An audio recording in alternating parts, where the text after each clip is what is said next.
Our race analysis, 35 laps of the checkers, 26 cars starting, 105 miles per hour the top speed, and the purse $7,500. Our starting lineup is handicapped by money won on the dirt circuit over the last 3 weeks. And our starting lineup looks this way. Row 1. Out of Baldwinsville, number 99J, Jimmy Phelps. Outside row 1, it's Billy Abel. Row 2, Steve Glover and Roy Shields. Row 3, Bobby Varon and Brian Turner. Row 4, Lou Michaels and Billy Wilcox. Row 5, Gil Pegg Jr. and Butch Tittle. In the 6th row, it's Hurricane Steve Payne and Jeff Trombley. Row 7, Pat Ward and Alan Johnson. Back in row number 8, a former champion here, Billy Decker and Johnny Byrosh is alongside. In row 9, Kenny Tremont and Canadian Joe Plazek. Row number 10, defending track champion here, winningest driver last year, winningest driver all over the dirt circuit. That's Bob McCready out of Watertown. The exciting Danny Johnson is alongside. In row number 11, Mike Colson and Tom Sears. Row number 12, Todd Milton, the rookie, and Ray Bliss. J.J. Michaels and Scott Trader make up row 13, and a couple of alternates added to the field, Timmy Fuller and Scotty Prentice. This is the pace lap then as we get set to go racing, dirt modified style, in Cuyahoga County Fair Speedway, Weedsport, New York. And what can the fans expect to see here in this one? Lots of wheel banging, lots of exciting races. We showed the 105 mile an hour top speed. Well, it won't be that fast all the way around. This is a tight bull ring. It's 3/8 of a mile. It's got a bank to it. It's got fences, or actually concrete barriers, on the inside and the outside. It's a tight racing surface. These cars are wild. They produce about 700 horsepower. They weigh about 2,500 pounds. This is going to be a great race, Doug. Our top winners on the dirt circuit thus far this season, Steve Payne, who has 9 wins in the 7X, and the number 9 of Barefoot Bob McCready. He's taken home 6 checkered flags already this year. They're on a tear already, and we're set to go. We've got big blocks and small blocks. We'll get into that later on. We've got 467 cubic inch Chevrolets and 315s. Starter Dave Barney waves the green flag, and our race is underway. Billy Abel tries the outside groove, inside Jimmy Phelps, and Abel has the lead down the backstretch. He's a rookie in dirt modified racing. He's being chased by another rookie. In the number 3 spot is Steve Glover out of Rochester, New York. Bobby Varon out of Sharon Springs is up to the number 4 spot. Roy Shields in the hunt along with Brian Turner, and once again leading Billy Abel as we're 1 lap complete. Abel is in one of those brand new 1995 Tio chassis cars. They're out of New Jersey. They are very, very quick at Syracuse. They've not had a lot of success here in upstate New York on the short track, but this kid is really making his honk right now. Hurricane Steve Payne started inside row 6. He's all the way up to the 8th starting position as we take a look at Billy Abel. Again, he's in the first year with the open wheel cars here at the Cuyahoga County Fair Speedway. He's raced everything from mud bog cars to motorcycles and everything else along the way, but the first year with this particular classic car. Abel is way out in front. We have a good jaunt right now for second place behind Jimmy Phelps and Steve Glover, and there's a yellow on the race course. I believe the yellow was for Bob McCready, whose car had come to a stop up in turn number 4. We didn't see anything wrong with the car as he came back around, but that was the reason for the yellow. So McCready slows, and that brings out the yellow. And he's all the way to the back of the pack. Not a good spot to be for sure with this very, very tight racetrack and just 35 laps to get up front. Abel is just 25 years old. He's employed in his father's business in nearby in Clay, New York, Brewerton actually. Been racing since he was 6 years old. He started with Mike Rod. Now, until we get to the midway point of the race, every restart will be 2x2. That's right. After the halfway point, they go single file or Indian file. Abel's car is powered by a 467 cubic inch Chevrolet built by Kevin Enders from Cazenovia, New York. Abel got off to a tremendous jump, and he had built up quite a lead. He certainly had in a very, very short time. Jimmy Phelps, we got 2 rookies up front. They started up front. They're continuing to run in those top 2 spots with a lot of seasoned veterans in behind them. So 1, 2, and 3 by formation remain intact with Abel and Phelps and Steve Glover. Bobby Farron is outside of row 2 at this point. There's Steve Payne on the outside, the 7X. He's up to the number 8 spot. He's running a small block here tonight. He alternates between big blocks and small blocks. This is a small block, and he's won a feature here earlier this year. Once again, the green flag is out, and once again, Billy Abel grabs the lead. And I see some sparks flying out of the rear of the car. Not a good sign this early in the race. Very, very strong run being turned in by this youngster as he flies into turn number 3, backs it up against the berm, and now we got an action shot here with Kenny Tremont charging on the outside, trying to move past Steve Payne. Also, Butch Tittle with a good strong move on the outside. Continuing to lead is Abold, and he's stretching it out once again. He's got about a 10-car length lead.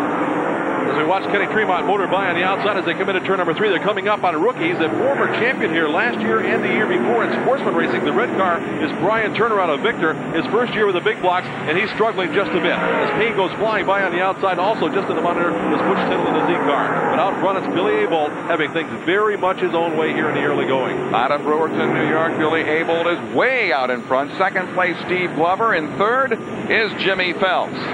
Back of the pack, still trying to charge up, is the Hurricane, Steve Payne, and he's going way out high. We've got a yellow, Doug, yellow on the speedway for a former champion here. In fact, two-time champion Alan Johnson, the winningest driver in the history of the Dirt organization. He has had flat tire on his car. He's gone to the pit area, but he stopped on the track just long enough to bring out the yellow. So he can get in there, change the tire, and get back out with, hopefully without losing a lap.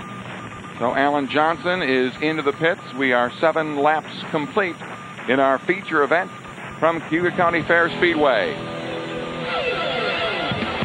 We have a break in the action. You're watching Dirt Motorsports Sunday Night Live. Look at this. We got a change in the lane. Payne has gone to the bottom. He can't make it work on the outside. He's going to try the bottom. But as the meantime, here comes Decker in the wheels car. He's up to the number 4 spot. He's on the inside as Payne has gone back up on top. They're coming up in the lap car of rookie Todd Milton. We've got a real horse race here, Doug, as they work in turn number 1. Phelps goes high, opens the door. Payne will slide by.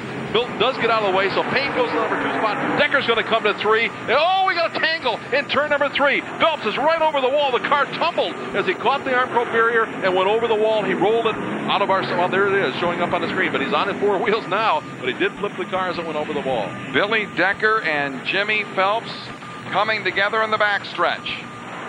That was a battle for the number 3 spot, and it was a spectacular flip as Jimmy Phelps, who's a rookie in modified racing, having raced in the sportsman division before, battling wheel to wheel. And that's what the field, Doug, with these open wheel cars, they become lethal. When you catch a wheel, they've got nerf bars to try to protect them from that, but when they don't protect the wheels, and one car goes over another wheel, which we saw there, Phelps went tumbling up over the wall. Fortunately, he's okay. And Decker's okay, so all drivers are okay. All right, and of course, the Dirt Motorsports rescue team is on the scene right away to attend to Jimmy Phelps. We'll have a replay of the collision as Jimmy Phelps and Billy Decker came together right there in the backstretch. And there is the hit, and over the wall goes Jimmy Phelps. Oh, my. Decker almost went over as well. We'll have another look at it right here. Contact first with the Todd Milton car. Yeah, the lap car of Milton actually may have changed lanes and made the racetrack a little too narrow for the cars. They could have gone 3 wide if Milton had stayed down on the bottom. It looked like he may have drifted up just a little bit, and they simply ran out of racetrack. So once again, we have a yellow caution period on the track due to the wreck involving Billy Decker and Jimmy Phelps. Our race leader continues to be Billy Abold as the rescue team attends to Jimmy Phelps, and once again, all drivers involved okay.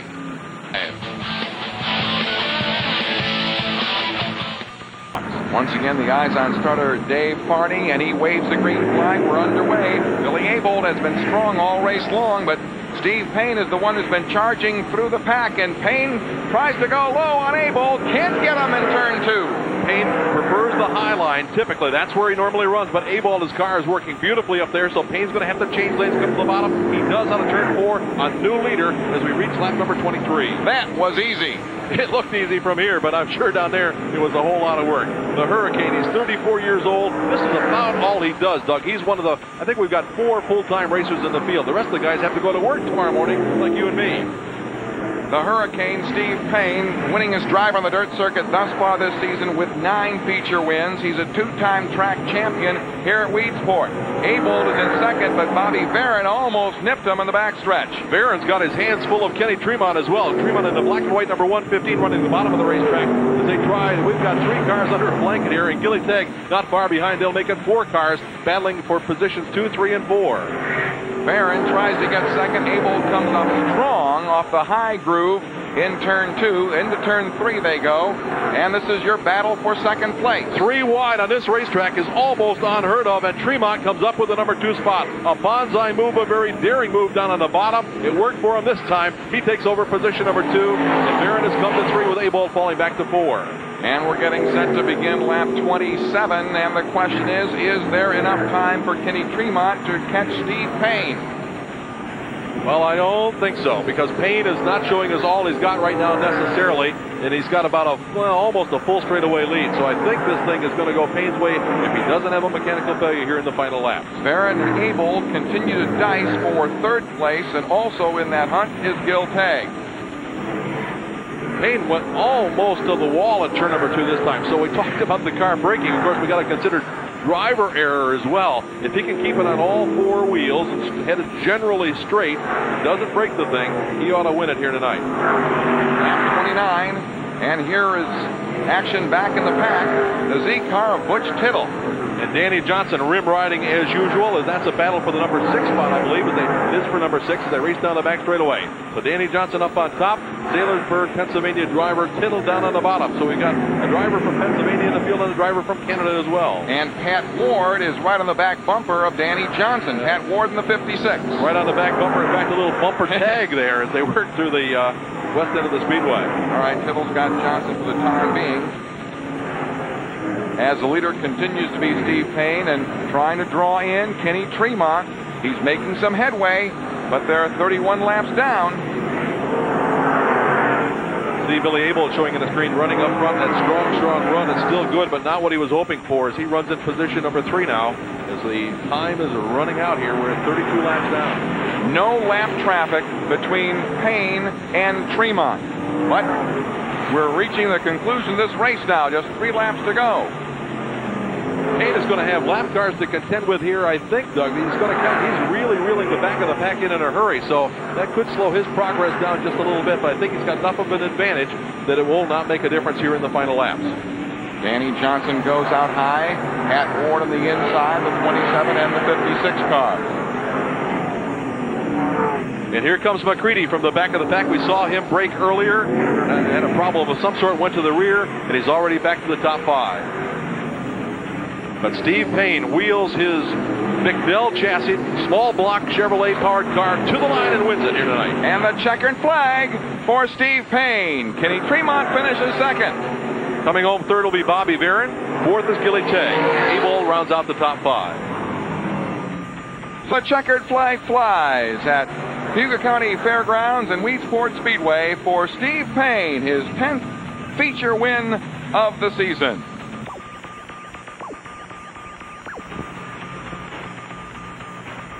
And you're looking at a very wet Cuyahoga County Fairgrounds where tonight's feature race has been postponed due to inclement weather. The skies opened up just before the green flag was about to fly. The results from last week's feature race, which you just enjoyed: Steve Payne wins it, Kenny Tremont second, followed by Bobby Barron, Gil Tagg, and Billy Abel. Doug Logan once again in our broadcast location along with Gary Montgomery and Will Cagle. Will, first off, the big blocks versus the small blocks.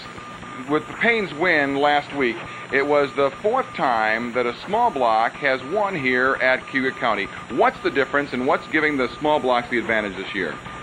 When the track slicks up, the small block has a much broader torque range. The big block has brute horsepower, and it has a tendency to spin the wheels, where the small block gets a bite, and on a slick racetrack, a small block is more drivable also.